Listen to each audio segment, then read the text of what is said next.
Good morning. I'm delighted to be introducing today the Reverend Cassandra Henderson, who is the Executive Director of the Interfaith Children's Movement, which is also referred to as ICM. Cassandra will be informing us today on the work of ICM and how we can become more connected to that work as Epiphanites. A little background on this relationship. Epiphany began a partnership with ICM at the beginning of this calendar year. ICM was formed 24 years ago in September of 2000 with a mission to build a multi-faith grassroots advocacy coalition that works to create a Georgia where all children can thrive. ICM is that rare organization that advocates for children broadly across religious and social boundaries. It's linked to Georgia's child advocacy policy organizations. It links, Georgia's child advocacy policy organizations to the large body of worshipers across the state.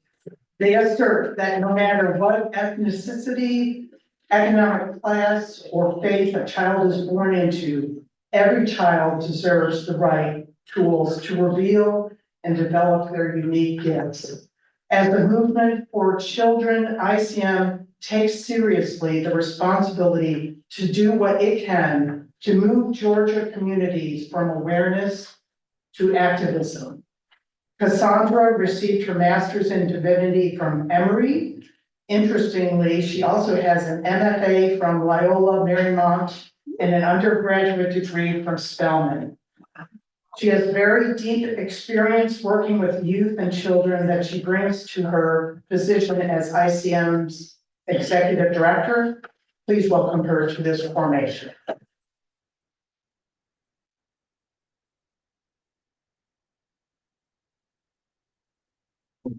A little short, but when Leslie comes up here, it'll all overlap. I did not travel alone today, and I'm so blessed to have an amazing team that works with me and alongside me in doing this work. So with us today, we have our outreach and engagement specialist, Leslie Morero. And then we have our chair of the Grow the Movement Committee, Cherie Bryant. And I just wanted to say good morning. I'm going to allow Leslie to lead the first half of this, and I'll take a little bit of the middle and the back half, and Leslie will chime in a little bit also. So take it away, Leslie.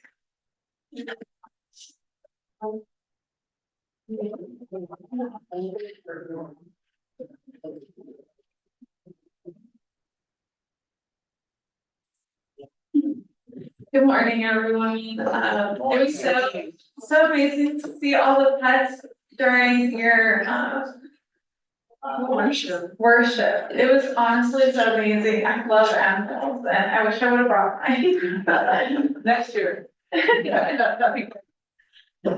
So we've been on the calendar for Epiphany for a very long time. So we're excited to finally make it out here. And we also have two other team members that are full-time. One's Chris Ray Alexander, who is the programs director, and then we have our policy and advocacy specialist, who is Henry Gunn as well. Oh. Okay. So as you know, organizations are now on the internet. So if you want to follow us on Instagram, we're at ICM Georgia, and on Facebook, we're just Interfaith Children's Movement, and then on X, previously known as Twitter, we're at ICM Georgia. And it's just a great way to keep updated without being like subscribed to an email that's constantly like bombarding you. It's just a way to like access our information easily.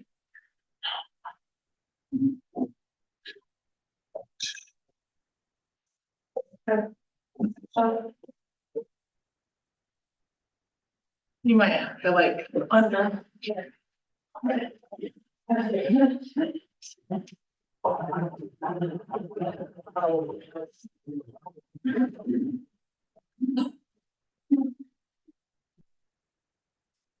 I'll just be paying attention. With technology.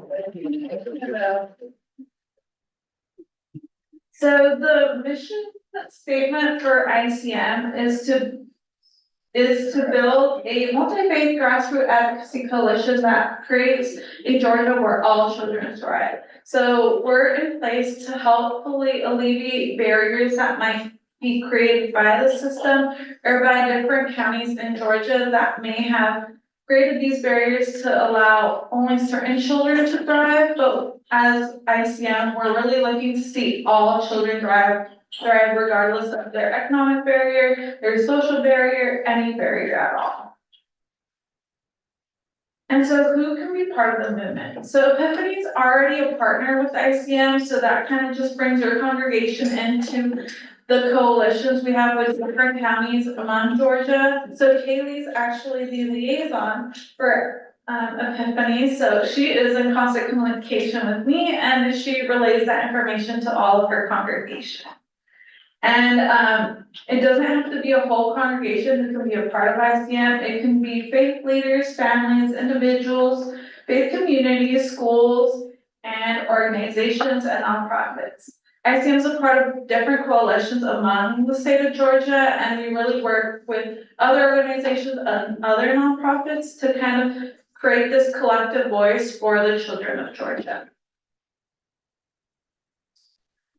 And ICM has 4 components of care, one being the care for a child well-being. That being is honoring play and rest, access to quality and affordable health care, and social emotional support, as well as 2 being care for child protection and safety, the freedom from exploitation and harm, poverty and economic justice, as well as housing and environmental justice. And 3 is care for the caregivers, parents and kinship care, grandparents, aunts, uncles, cousins, etc., guardian support and community support as well. And 4 is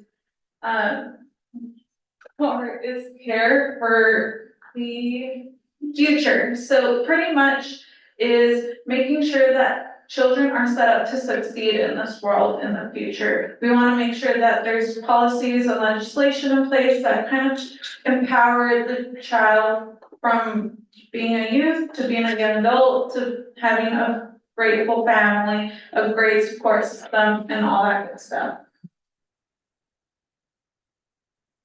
And so our goal at ICM is to have coalitions in all different counties. So there's 159 counties in the state of Georgia. So we're looking to have 25 to 50 active ICM partners that are constantly talking to their legislator, looking up legislation that affects their county specifically, but also empowering their youth to speak up for what they believe in as well.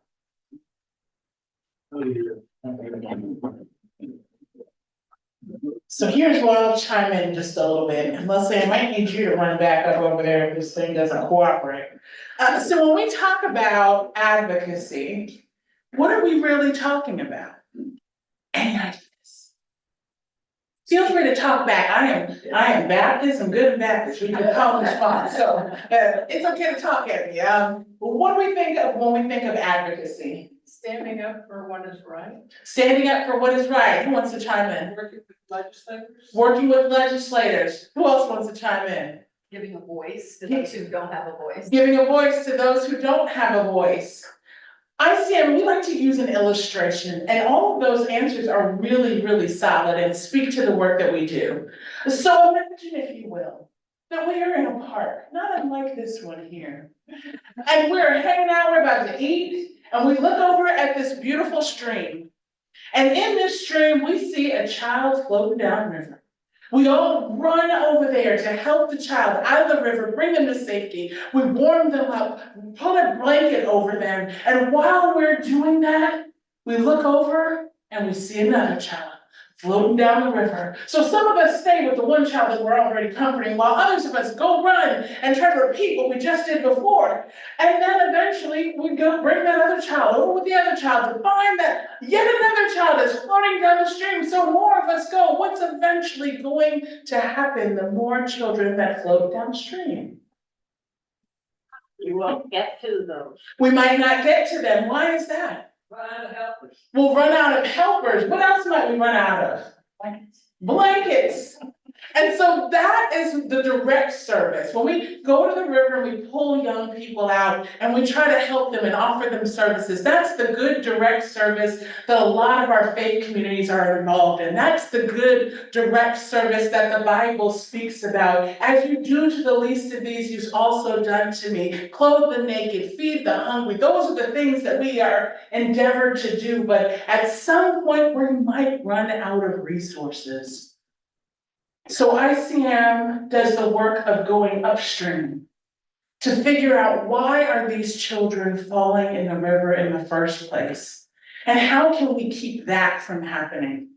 Because if we do good advocacy work, if we put in good structures of support, maybe we can stop the flow of children downstream. Maybe then those who are endeavored in the good direct service won't extinguish their resources or themselves. But that together, when we partner the work of advocacy with the work of direct service, that we can actually live into the God's kingdom on earth as it is in heaven, where all children have what they need to thrive. So that is essentially, when we talk about advocacy, we're really trying to intervene so that we get less and less children floating downstream. Make sense? Okay.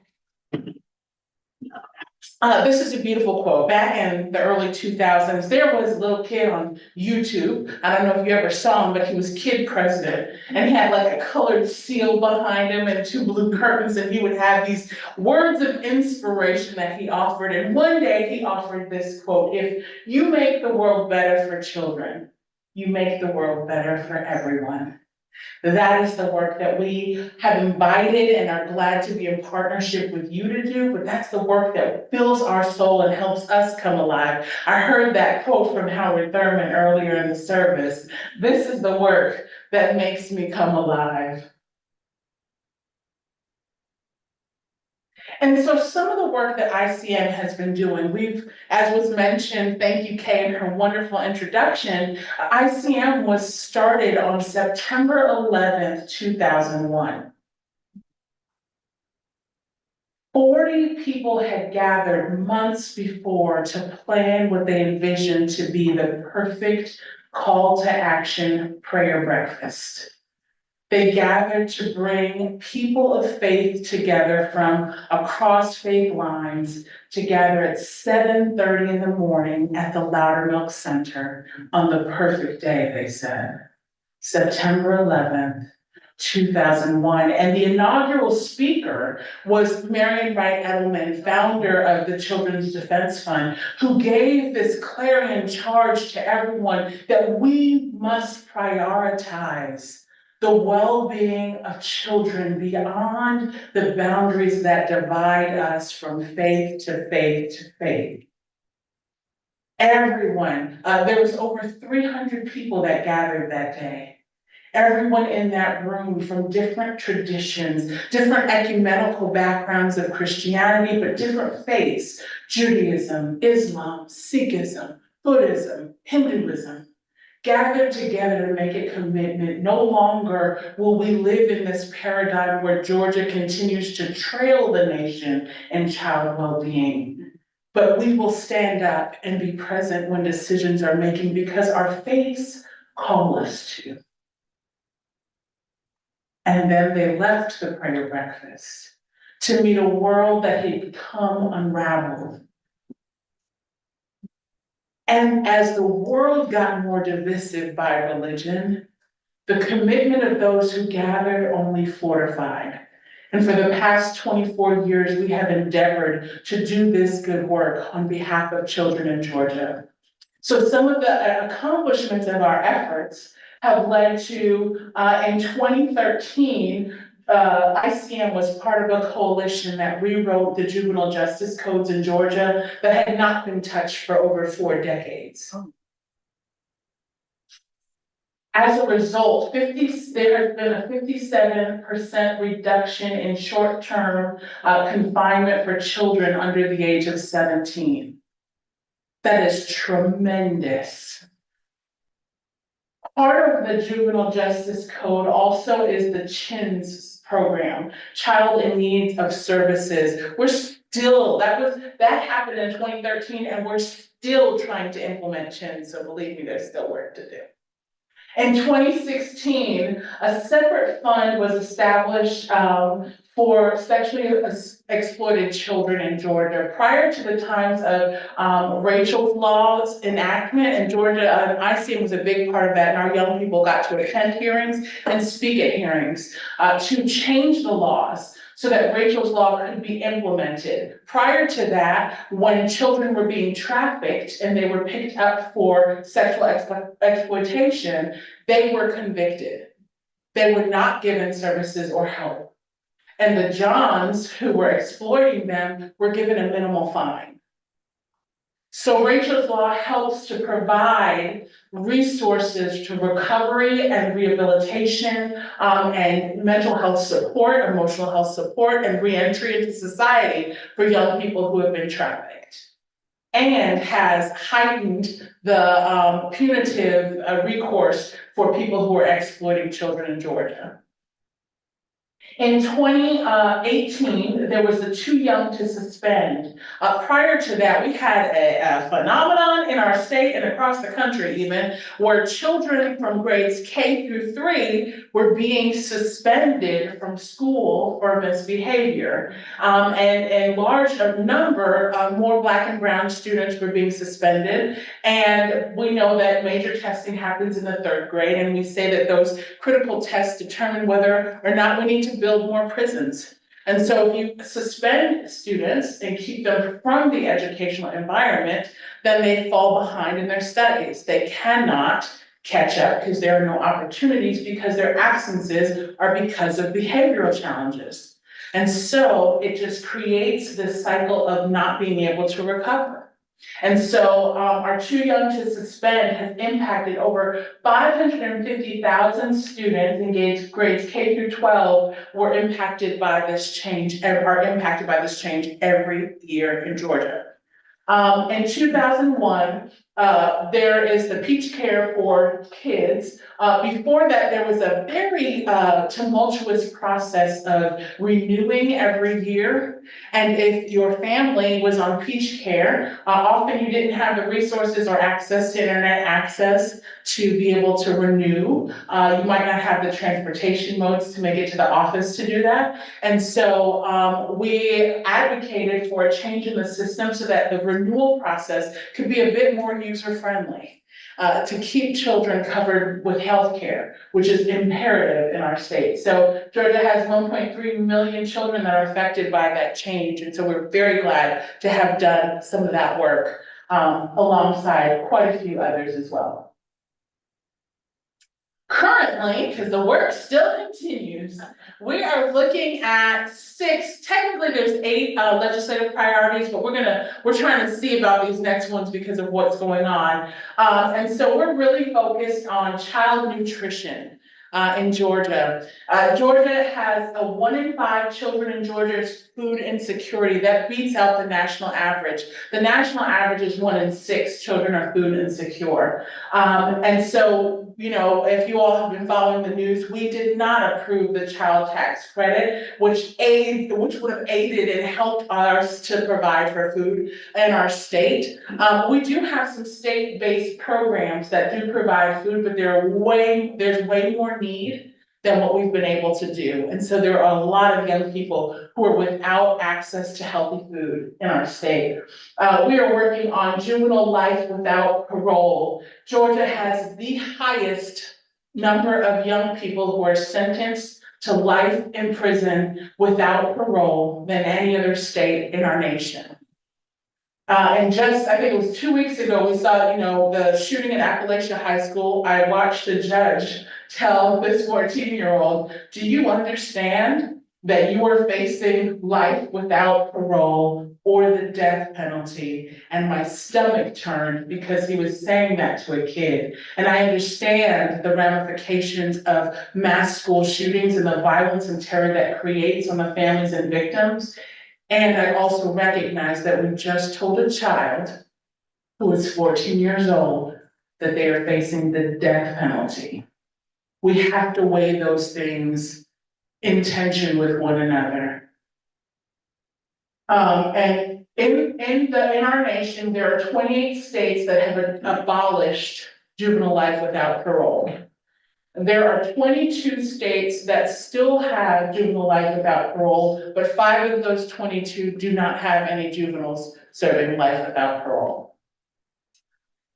Youth mental health in Georgia, there are 1 in 5 children in Georgia have a diagnosis for mental health needs. And 1 in 4 have behavioral, emotional, and developmental conditions. And our rates of in-school support versus child population is unmanageable. In the state, we have something ridiculous like 300 kids to every 1 social worker. When you think about it high level, obviously in some schools, you're gonna have a lesser ratio based on what the school itself can provide. Transition-aged youth, this speaks to children in foster care. Every year in Georgia, we have somewhere between 500 to 1,000 young people who turn 18 out of the foster care system. But there's a big gap in their success trajectory. In Georgia, students can remain under the umbrella of care until they're 21.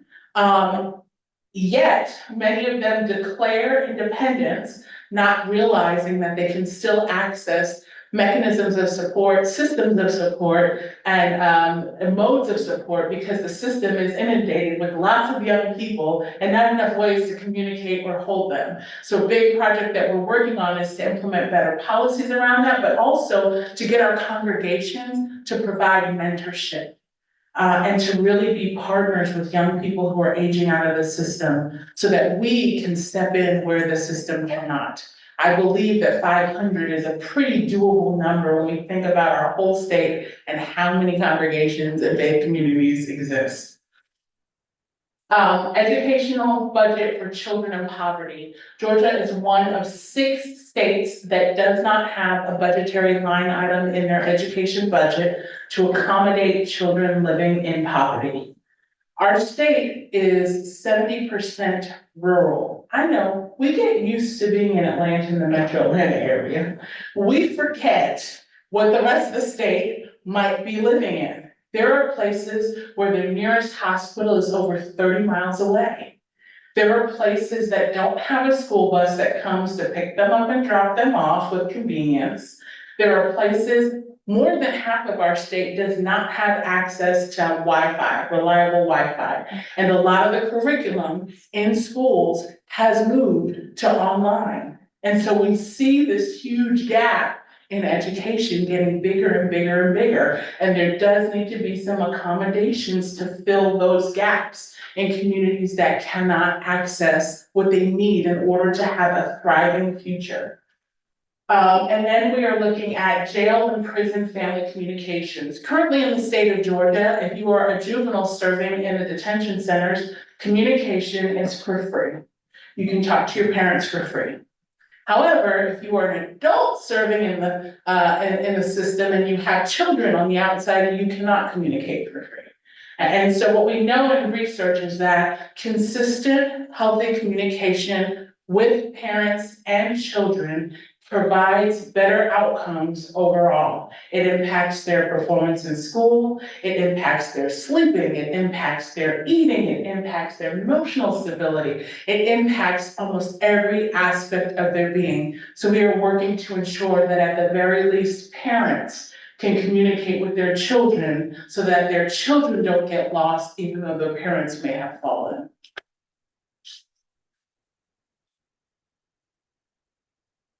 Any questions yet? We're throwing so much at you. It's heavy. But don't worry, it's not hopeless. We people of faith know that there is a God who can do exceedingly abundantly above all we could ever ask or think. And so we are excited to be partnered with that kind of God and that kind of community of faith who is passionate about children, who wants to do something about it and makes time to do something about it. So here's what you can do and what you've already done. Last year, if you remember, you all had awesome writing parties. Did anybody participate in one of the writing parties where you got to write a letter to your legislator? That was our Have a Heart party. Last year, I think we had 28 congregations provide, have different iterations of Have a Heart parties. A few families did it independently. Some youth did it virtually. It was so beautiful to see so many people, take time out to write their legislator. And we also had a Have a Heart Day at the Capitol. And so this year, we invite you again to write your legislators, particularly about some of these issues that I've listed here. But also we invite you to attend our day at the Capitol. It will be Tuesday, February 11th, 2024. If you are available, we'd love to have, 2025, yes. Sorry, New Year, okay. Forgive me. 2025, if you are available, we would love to have you. On that day, we go to the Capitol and we deliver those letters in bags with other letters that are combined from children, from adults. We give them beautiful stress balls because we know their job is stressful. And on those cards it says, have a heart for children. So as they squeeze it, we want them to remember that while they're weighing their decisions and getting stressed out, remember to have a heart for Georgia's children. And then we stick some chocolates in there just to soothe the pain. But I want to show you the recap video just briefly so that you can see some of what happened that day at the Capitol last year.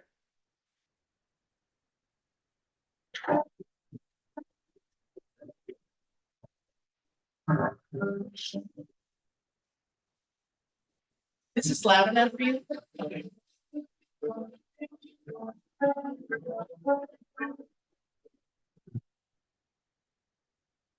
See them day at the Capitol for me was enlightening, very informative, educated, and just an experience to be able to interact with the youth as well as the representatives. It allowed me to get a better understanding of what the advocacy is really about. It was just nice to actually be a part of it.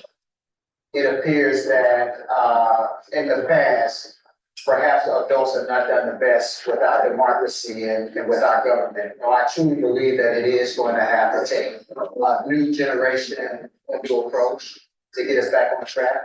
And so seeing that in action today was certainly encouraging. It certainly gives me a certain amount of pride. We come to spread the message of Interfaith Children's Movement, get on the legislators to support some of the bills that we've been supporting and try to influence them for the greater good of the children in Georgia. We delivered little gift baggies with flyers and candy and like little stress balls to their offices just to let them know who we are, what we do, what some of our goals are. And then I had the opportunity to talk to some of the legislators and talk to them about how much I appreciate the work that they're doing and ask them more about how they're helping the children in Georgia. We really want to make sure that everybody here knows how to speak with lawmakers and how to get their point across and advocate effectively. We tell you about your school members, your city council, and mayors, where you should look to get certain policies enacted, because not all of that comes from young folks. They're not really adept to what they need to do to create change. So we can give them the systems to create that change and they're more confident. Once we grow up, we're the ones who have to stand up for ourselves and stand up for what is right. If you want to make a change, you can't just be sitting there and expecting something to come to you. You have to go towards your goal. We have to be the ones to be ready to make a change in the future.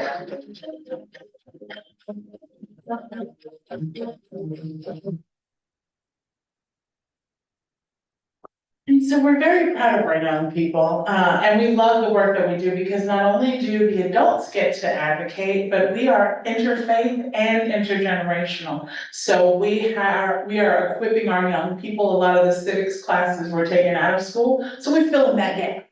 And we teach them how the government works, what the branches of our judicial and legislative system does, and where they can turn, and then we actually help them talk to their legislators so that they don't stay celebrity status, but that we make them real people that we can talk to and have conversations with, and that they're not a system that we just rail at, but they're human beings who are trying to do a good job too. And so how do we get to do good jobs together? How do we get to collaborate and do something meaningful that is impactful for their peer group and for children across our state? So Leslie mentioned our staff. We have an awesome full-time team, and then we have a part-time team, our comms team, admin, and our bookkeeper. And Leslie will take it away now, talking a little bit more about your partnership with ICN and what that can look like. Okay, so as we mentioned, Epiphany's already a partner with ICM, but we're actually looking to build an active partnership with the congregation at Epiphany. So we would love to have volunteers for Epiphany and different liaisons that will be a voice for Epiphany and its congregation. And we have currently 31 partners, and some are not. Their logos aren't there because they've been really hard to get their logos from, but we have so many throughout, and then we have 36 collaborative coalition partners. So Epiphany has already signed their partnership agreement. So what's next? So we are looking to create an Epiphany that has an active congregation and has a really great faith community that we can help and support, but as well as have them support us. With that being said, we want to empower you guys to speak to your legislator, to invite your children to speak to legislation, or kind of focus on them to see what their minds, their decisions are at for their future as well. The other piece of that too is that in addition to Epiphany being a congregation that is active, we want Epiphany to be a part of ICM Fulton County, where we have other congregations and other faith communities that we're working with that are interfaith and multi-faith. So hopefully in a perfect world, we would have like 5 to 10 at least people from Epiphany who are working together to make sure that Epiphany knows what's going on with our young people, and Epiphany is ready to take action and write letters and show up at the Capitol. And then Epiphany's young people are activated too for advocacy, but also that when we have our Fulton County meetings, that we have some members of Epiphany that are there saying, this is what's happening right here where we are in this community, and that you can lift up the needs of the people that are within your neighborhood. And I'll just jump in here and say, I'm one of those Epiphanites, I'm one of those 5 to 10 Epiphanites. If you do want to get involved with the Sabbath weekend, I am organizing childcare at Christopher Alexander for the Advocacy Day.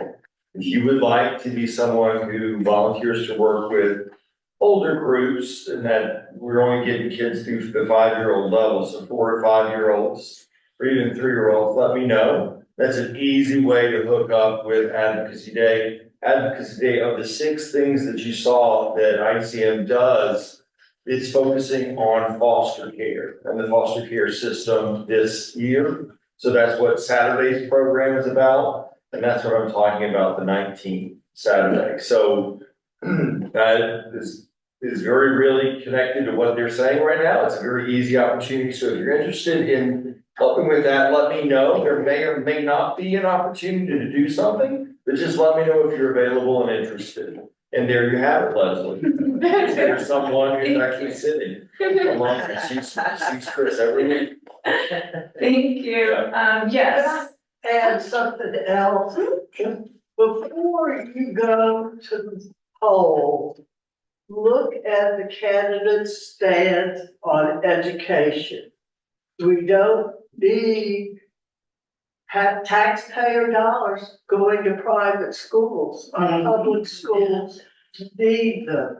And as a teacher of a retired teacher of emotional behavior disorder students, There has been cuts to those programs, putting those children back in the mainstream rather than being in a special needs class that's going to help them, especially your emotional behavior disorder students. So look at your candidates and their stance on education.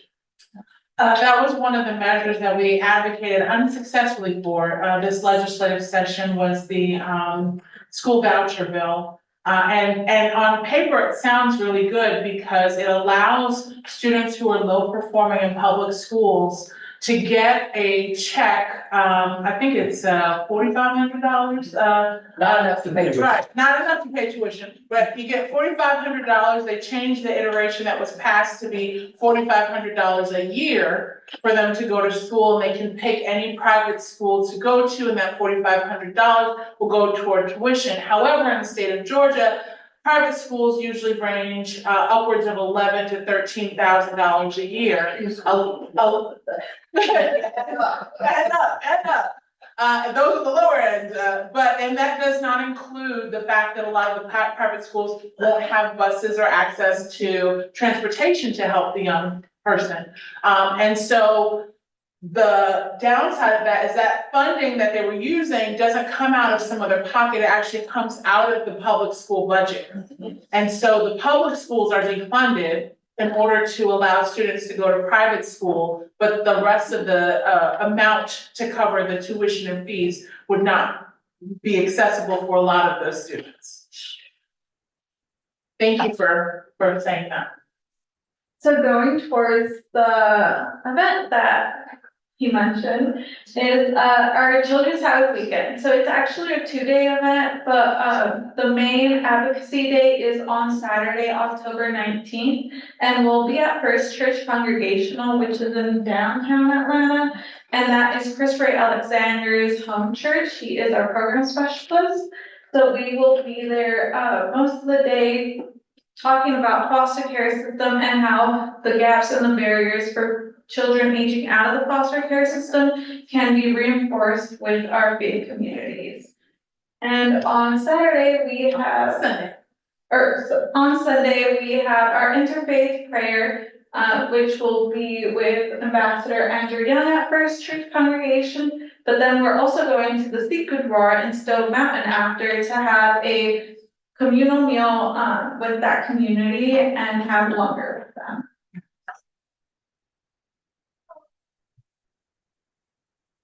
And coming up after the Children's Sabbath, we actually have our wrap-up rollout and rally, which is kind of like a really big pep rally, if you remember that from high school. So we're gonna have a bunch of pom-poms, some cheerleaders, and talk about all the things that ICM has done throughout the year and kind of what we aim to go towards in 2025 as well. And that will be on Tuesday, December 3rd at 6:30 p.m. And I believe it will be at Central Congregational, which is 2676 Claremont Road. And then if you want to get involved. And of course, we have a volunteer guidebook.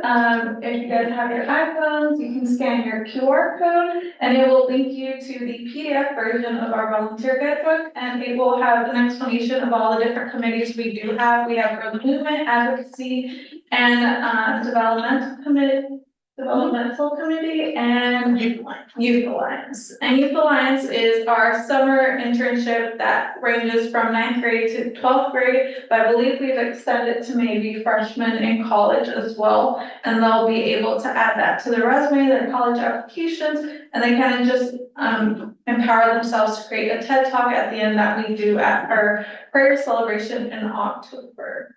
And to that end, we have piloted our youth advocacy internship.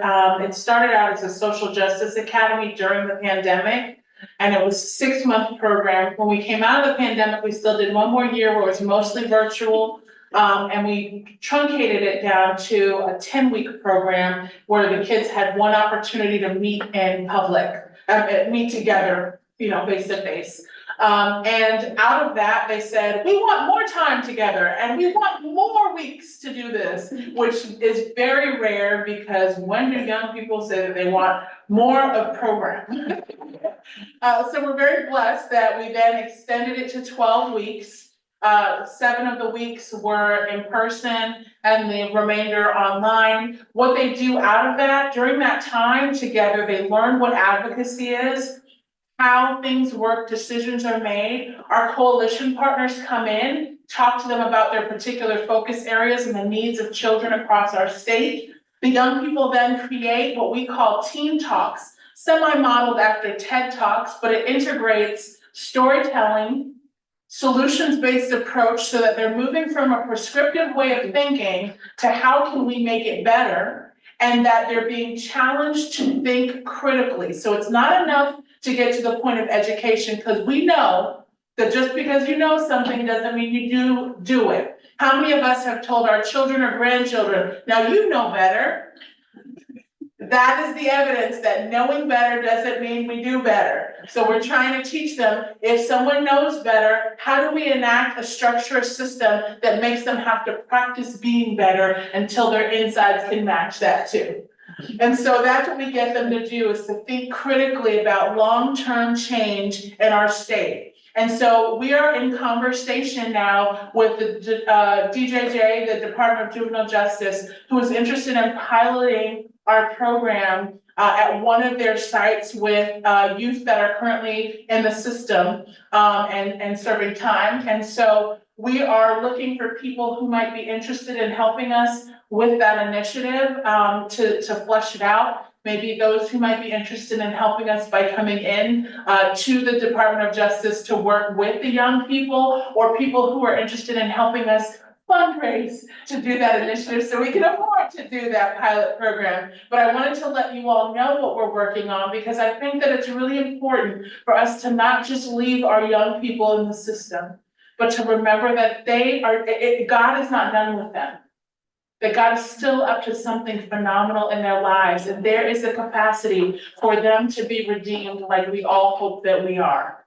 And that God's will can still be lived out in their lives. And so we want to equip them to leave the system better than they were when they got there. And so if you're interested in that, please also let us know. And that is our presentation.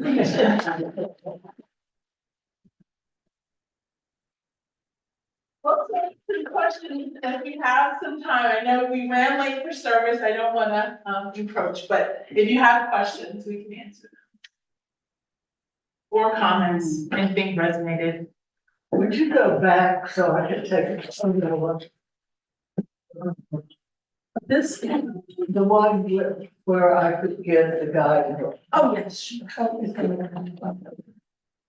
No, it's on there.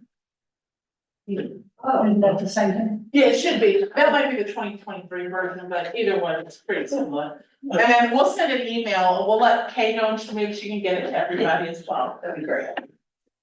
Any questions? Yes, Peter. This is just a brief observation. The racial justice group here at Epiphany is the portal for becoming involved with ICM, and my first experience was to go to Capitol Day, and what impressed me throughout was the just high degree of organization. I mean, what issues were we going to present? For example, the school vouchers, and I don't know who did all the work to assemble the little bags and so forth. Our staff, but they want help too, so you want that. There are hundreds of bags, and I was just one of many going around from office. We were given a list of legislators and knocking on the door. The legislators usually were in session or dealing with other interest groups, but we at least could talk to the staff and leave the bags. And the orientation for that morning was led by Henry. and Henry Moore.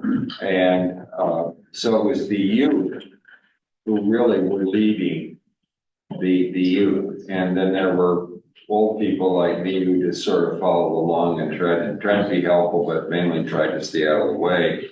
And, it was just impressive again that this, it seemed, the event was generating its own energy. And then we had the fundraising event several weeks ago with hundreds of tables that seated 10 people each from all sorts of organizations. And again, the youth were very much involved in presentations, and one gave an advocacy presentation, you could call it a TED Talk, I guess, on the subject of unexcused absences for religious holidays. You know, if you're a Christian, Christmas and Good Friday and so forth, they are just baked in as the school is closed, or at least you have an excused absence. But for many of the students, they are members of faiths where if they say, I need to be gone, this is a holy day, for my Christians, they're told fine, but it will be an unexcused absence. And that is a subject that's going to, I think, be considered this year. But the young woman who gave that talk was brilliant. And again, it was the adults learning from the youth and seeing, I will say, a brilliant example of effective advocacy. Thank you. And I just wanted to mention, since we were new to this partnership this year, our letter writing campaign was a mailbox that was paper wrapped, and people dropped in their letters, and it was communication through our bulletin and our newsletter. But we're hoping, and I'm in conversation with Carmi, to have an actual adult formation, a community with the youth and the young children to write these letters, with Valentine glue and glitter, sometime in early February. Hopefully on Racial Justice Sunday. Yeah, oh, yes, whatever. I think it's the Sunday before the 11th. Yeah. Okay, so I hope you all will participate in that. So just wanted to mention. Thank you. Thank you so much for having us, and we hope to continue this relationship and build it even stronger because it's necessary. We thank you for making time for us today and for having a heart for Georgia's children.